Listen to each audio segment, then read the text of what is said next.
మా దగ్గర అలాగే రకరకాల దేశాల నుంచి తీసుకొచ్చినటువంటి కోళ్ళు కూడా ఉన్నాయి. అంటే మా ఉభయ గోదావరి జిల్లాలో ఉన్నటువంటి పందెం పుంజులు, డింకీ పుంజులు అవి కాకుండా వాటికి భిన్నంగా సరదాగా ఫ్యాన్సీ కోసం పెంచినటువంటి అమెరికన్ బ్యాంటమ్స్, కొచ్చిన్ బ్యాంటమ్స్, జపాన్ బ్యాంటమ్స్, ఈ బ్రీడ్స్ అనేవి మెయింటైన్ చేయడం జరుగుతుందండి.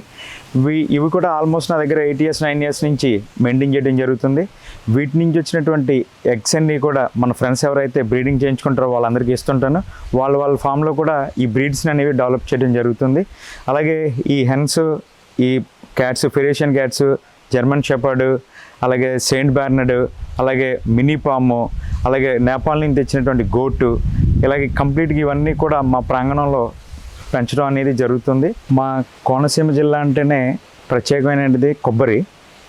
మా కోనసీమ జిల్లా ప్రాముఖ్యమైనది మేజర్గా డిపెండ్స్ ఆన్ రైతులందరూ కూడా ఈ కొబ్బరి మీదే బేస్ అయి ఉంటారు. మా కోనసీమ జిల్లా రావాలంటే ఏ కేరళనో ఊటీ వెళ్తే ఎంత ఆనందంగా ఫీల్ అవుతారో, ఇక్కడ వచ్చేటటువంటి ఎవరైతే ఉన్నారో వాళ్ళందరూ కూడా ఈ కొబ్బరి చెట్లు, ఈ ఆహ్లాదకరమైనటువంటి వాతావరణాన్ని చూడటానికి వస్తుంటారు.